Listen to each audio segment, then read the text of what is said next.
Hoji aka, bu uyim Toshkentdagi parkent nimasida $300,000 joy bu. Unaqa $10,000 emas, bor xohlagan joyingga bor. Qog'oz gapiradi, men oldi sotdi qilib olganman, bor yo'qoldi haydab yubordi. Eshik tagiga chiqib, mol achchig'i, jon achchig'i o'ylanib o'tirib, bola chaqasi bilan, kelin, nevaralar bilan ko'chada qolishligini o'ylab, gursatib yiqilibdi-da. Og'zidan oq ko'pik kelib, doktor chaqirib, doktorga olib borsa, insult bo'lib qoldi. 3-4 kun yotgandan keyin doktor chaqirib, davo oldiga yurmayapti, olib ketaveringlar, o'lib qolsa qiynalasizlar. Uyga borganda o'lgani yaxshi, chunki hujjatlar kam bo'ladi deb uyga javob berib yuboribdi. Xotinini chaqirib, xotiniga bitta varaq, ruchka, konvert olib keling debdi. Xotiniga aytib turibdi, yozibdi. O'g'lini chaqirib, o'g'lim shu omonat shu magazinchiga berasan, men o'lganimda yuvib kafanlab masjidga namoz o'qigani chiqib ketilayotgan paytda magazinda oldiga to'xtaginda shu xatni magazinchi hojiga berib qo'ydi.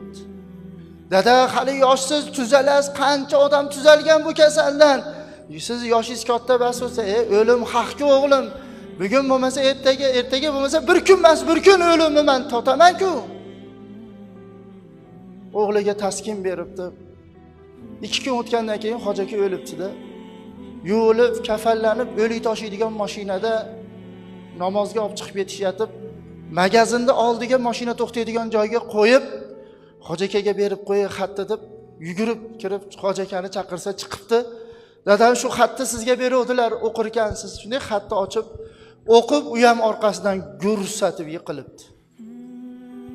Nimaga bu hoji aka ancha munchaga yiqilmas edi, bu xatda nima deb yozilgan ekan deb, xatni ochib o'qisa, xatda yozilgan ekan. Hoji aka, siz aytgandek men bu dunyoda boradigan odam topolmadim oldiga.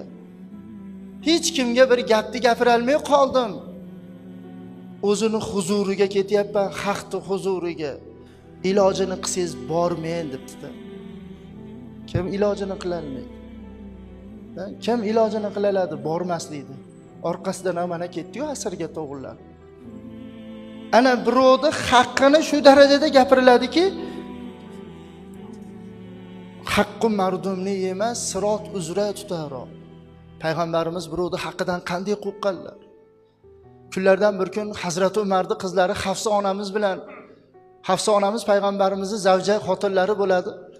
Gaplashib o'tirib, muborak musvoklarini shunday ko'tardilar, oldilarda Hafsa onamizning yuzlariga olib borib turib tegizmadilar.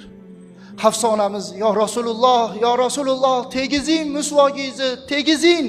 Men butun dunyo ayollarining ichidagi eng baxtlisi bo'laman. Rasulullohning muborak musvoklari tegandim, men faxrlanaman. Tegizing, tegizing" dedilar. Rasululloh aytdilarki, "Men ham